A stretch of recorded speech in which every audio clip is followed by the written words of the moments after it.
Democracy Now!, democracynow.org, The War and Peace Report. I'm Amy Goodman with Juan Gonzalez. Our guest is Glenn Greenwald, Pulitzer Prize-winning journalist, founding editors of The Intercept, just published The Secret Brazil Archive, a three-part expose revealing that the judge overseeing the case that put former Brazilian President Luiz Inácio Lula da Silva behind bars likely aided the federal prosecutors in their case against Lula and other high-profile figures.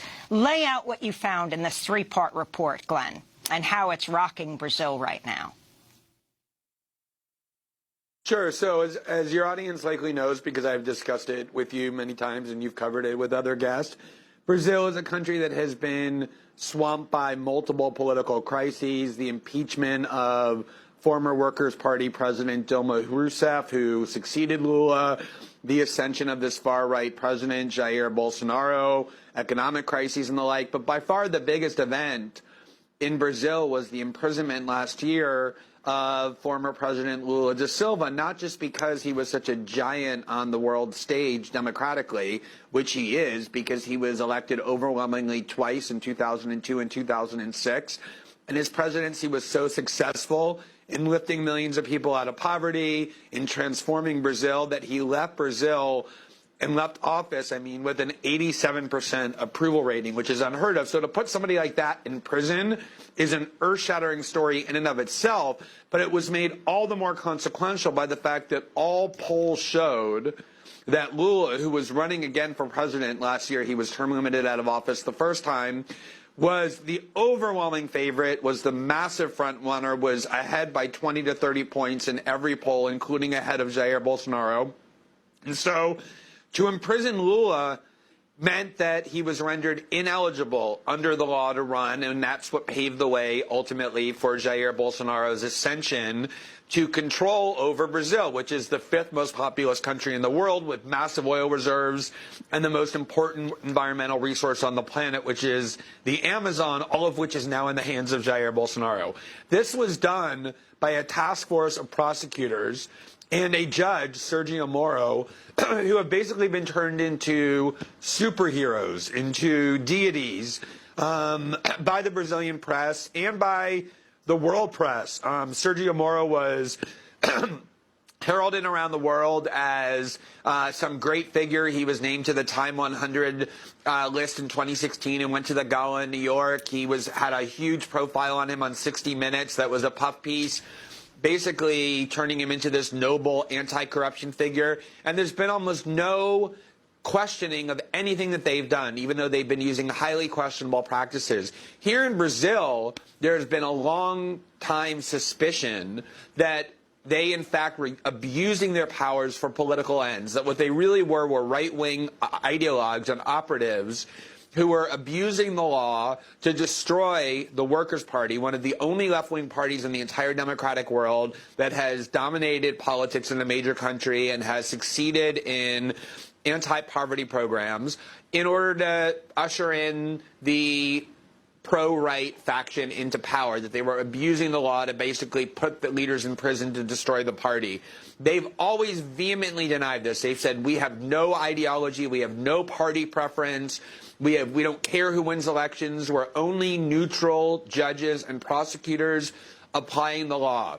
The archive that was provided to us by our source, this massive trove of secret documents about their internal communications, about their internal actions, their chats, their audios, their videos, an archive that, as I've said, is bigger in size than the Snowden archive was, which until that point was the largest leak in the history of U.S. journalism, bigger than that, finally enables us to see the truth about what they really did. And the three stories that we published on Sunday, the reason they've shaken Brazil to the core is because Sérgio Moro, after Bolsonaro won, thanks to Justice Moro putting Lula in prison, became the second most powerful person in Brazil because Bolsonaro created what he called a super justice ministry that Sérgio Moro now runs. He's the justice minister of the country. It's like being an attorney general, but on steroids, controlling all law enforcement, surveillance, police actions.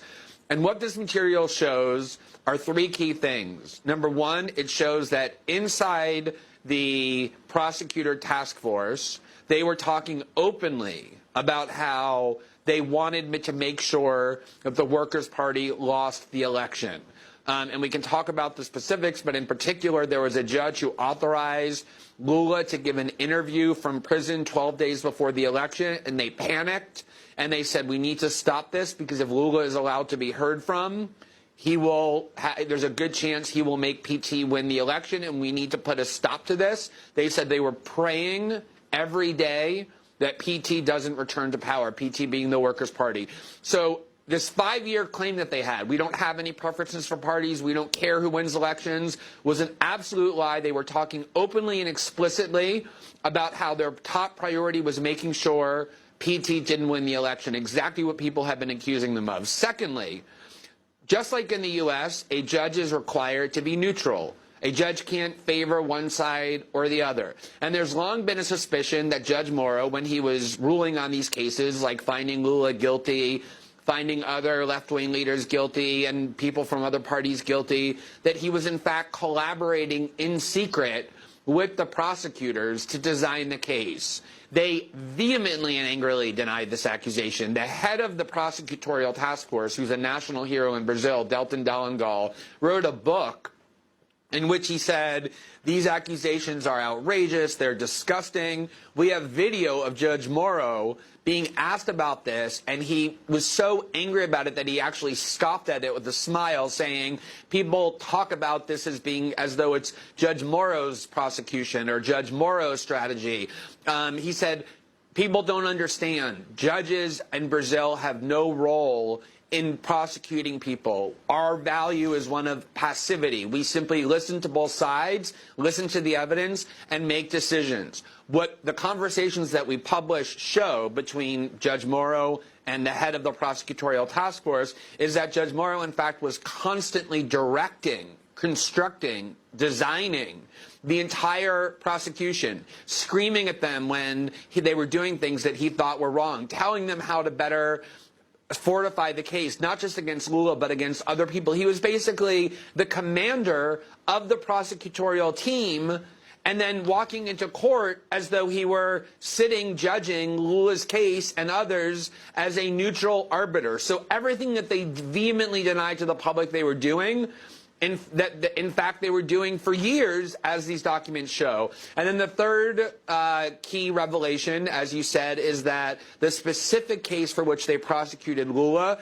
namely the charge that he had received what they call a triplex apartment in order to make it sound very glamorous, when in fact it's kind of run down and shoddy, and Lula had the capability to buy it 100,000 times over if he wanted. But the charge was he received this triplex apartment and renovations to it in exchange for helping this construction company get contracts, that they knew themselves 3 days before they indicted him that they didn't have the evidence sufficient to show his guilt or even to justify why this case belonged with them.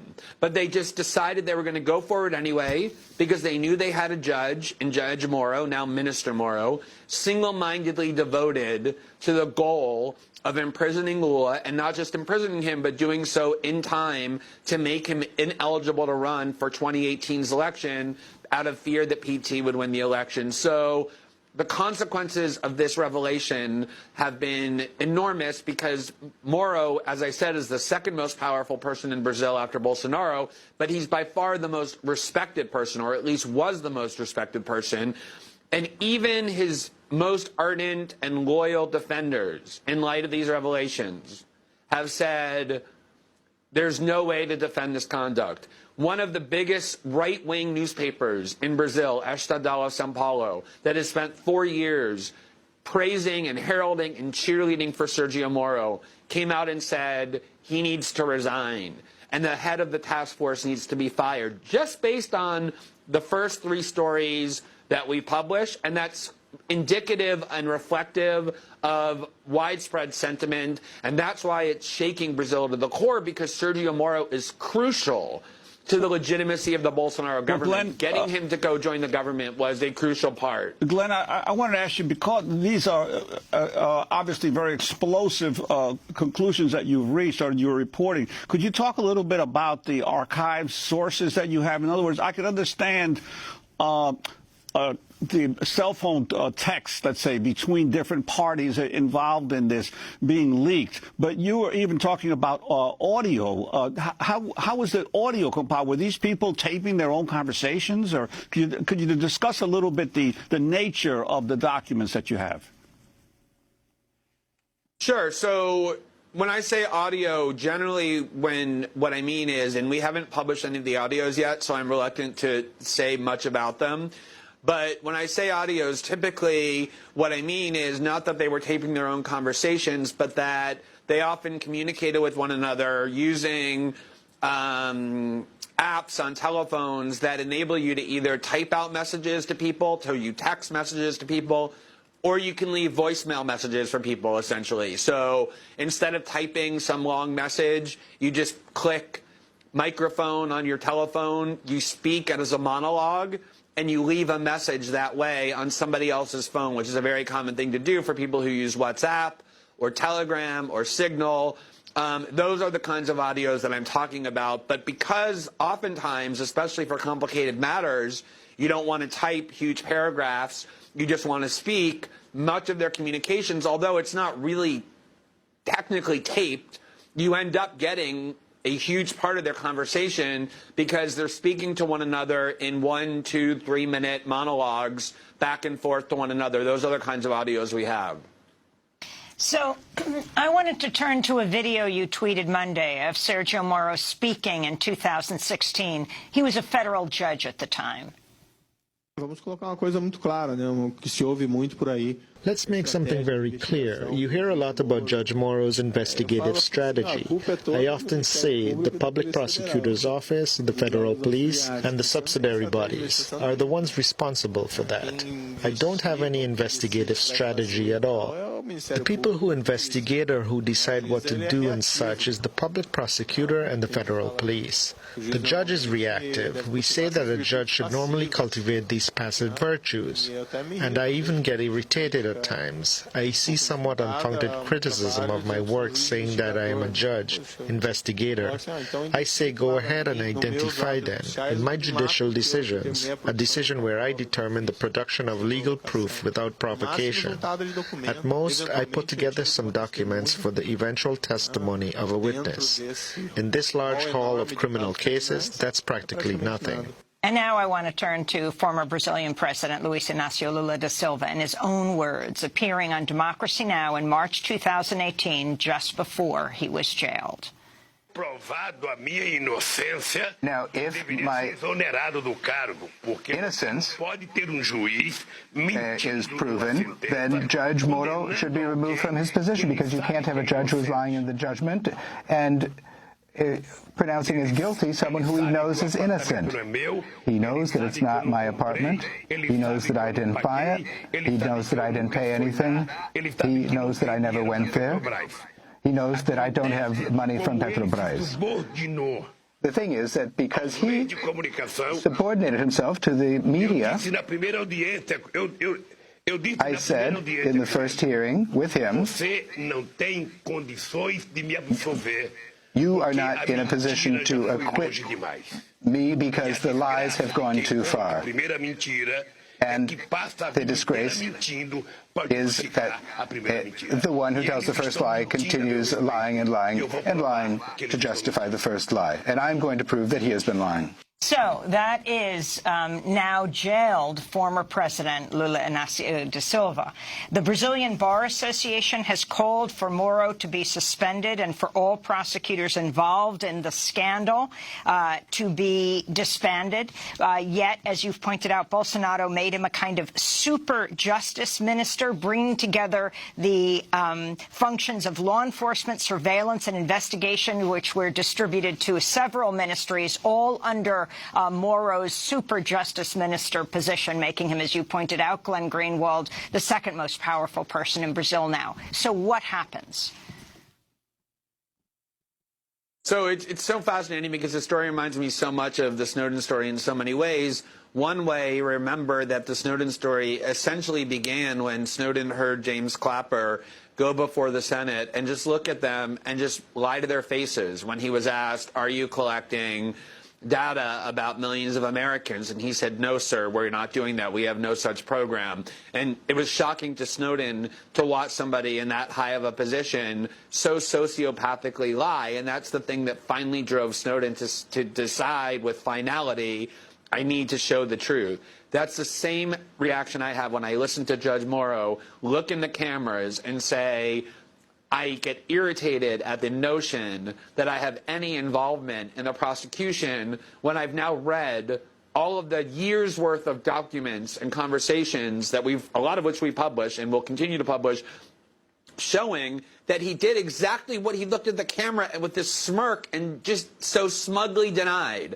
It's just amazing, even though I guess it shouldn't be, the willingness of people in these high positions of authority to so sociopathically lie about what it is that they do. And then the second issue is, just like in the Snowden story where people for years suspected that the NSA was spying but were called conspiracy theorists or paranoid people, and then the evidence proved them right, everybody, or a lot of people in Brazil have long said what Lula said, namely that Moro got into a position where he was forced to convict Lula, where he was single-mindedly obsessed with it, that the Brazilian elites were demanding that of him, and therefore he was willing to do anything, including breaking rules, breaking laws, in order to make that happen. They were called conspiracy theorists, they were called paranoid, they were called left-wing liars and ideologues who were only saying that to protect their leader.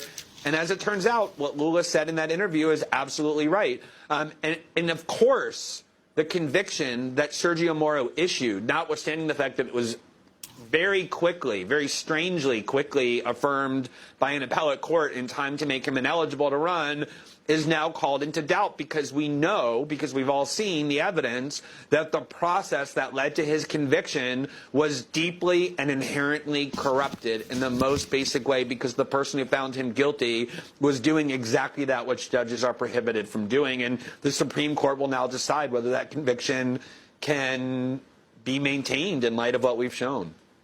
And Glenn, I want to ask you in a broader sense, this whole issue of corruption in government and prosecutors removing or being able to jail or remove elected officials or key political leaders.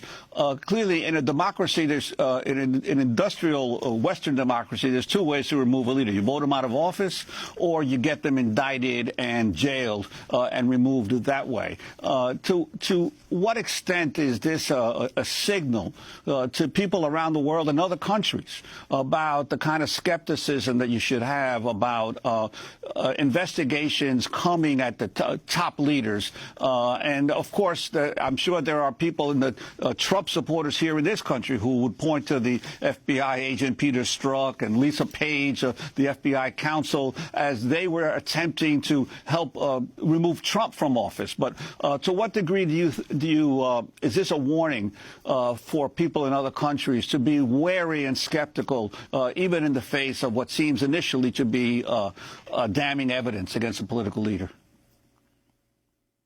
Yeah, I mean, look, Juan, as you guys know, I've been one of the people, along with Noam Chomsky and Matt Taibbi and a few lonely others on the left, who have been skeptical of the Russiagate story, in part because we know that these agencies have a long history of lying.